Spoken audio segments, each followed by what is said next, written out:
समीकरण दूसरा समीकरण क्या है, x माइनस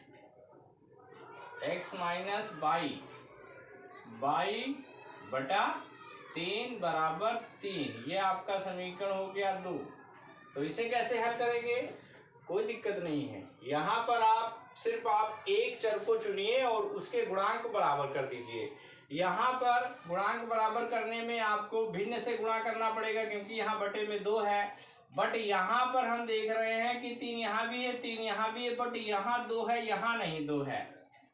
तो ये आपके लिए आसान रहेगा। तो अब यहाँ पर हम क्या लिखने जा रहे हैं, गौर करिए। लिखने जा रहे हैं समीकरण नंबर 2 में यहाँ 2 है, 2 यहाँ ले आएंगे, 2 से गुणा करने पर बाई को विलुप्त करने जा रहे हैं। अभी पिछला वीडियो जो था उसमें भी बाई विलुप्त हुआ था और इस वाले में भी, पिछले वाले सवाल में भी आपने बाई विलुप्त किया था। यहाँ भी ये कंडीशन ऐसी बन गई है कि हमें बाई विलुप्त करना पड़ रहा है। एक्स भी कर सकते हैं आप, नो प्रॉब्लम। वो आपको आपके ऊपर निर्भर करता है कि आप किसे विलुप्त करेंगे, वाई को या एक्स को। तो हम वाई को 2 से जब गुणा करेंगे तो ये हो जाएगा 2x, और यहाँ पर 2 से गुणा करेंगे तो 2y बटे 3। 2 से जब गुणा करेंगे तो 3 हर से नहीं मतलब होता है। जब हम किसी भिन्न में गुणा करते हैं तो उस अंक का अंश से गुणा होता है, यानी y से ही होगा। अब यहाँ कितना हो जाएगा, ये हो जाएगा 6।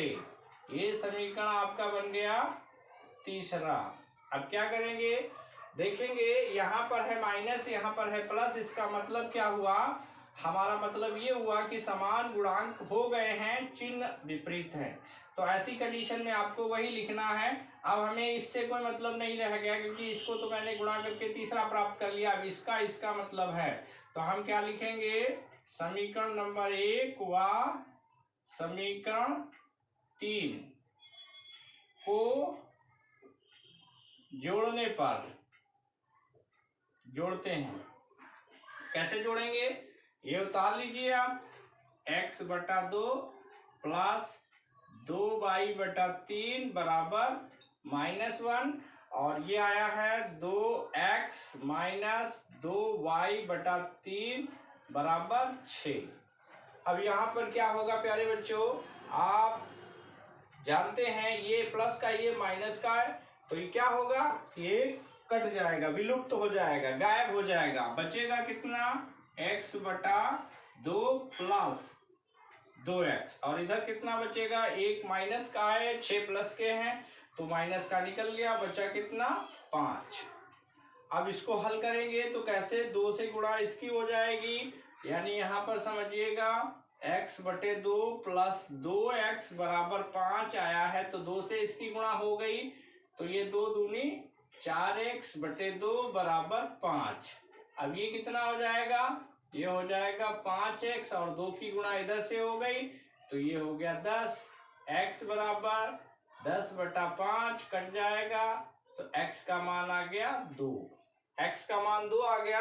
अब x का मान यहाँ पर 3 समीकरण रखे हुए हैं, तीनों में से आप किसी में भी पुटअप कर सकते हैं। तो हम ये आसानी के लिए क्या करेंगे, x का मान किस में रखेंगे, समीकरण नंबर 1 में रखेंगे। तो यहाँ पर हमें लिखना पड़ेगा x का मान समीकरण 1 में रखने पर।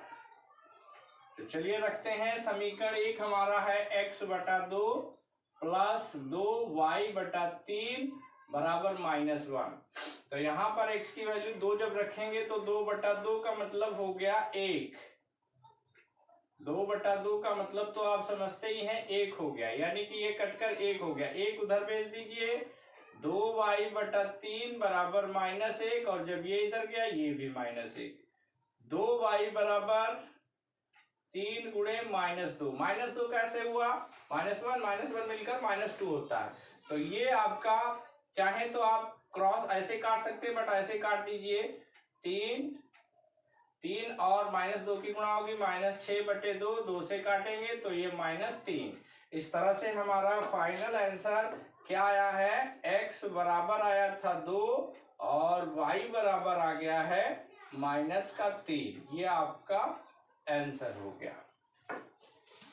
तो प्यारे बच्चों, आई होप आपको समझ में आया होगा ये, और आप अगर चाहते हैं कि ये आपको और अच्छे से समझ में आ जाए तो बस उसके लिए मैं यही कहूँगा कि आप वीडियो को बार बार देखें ताकि आपके पूरी तरह से समझ में आ जाए।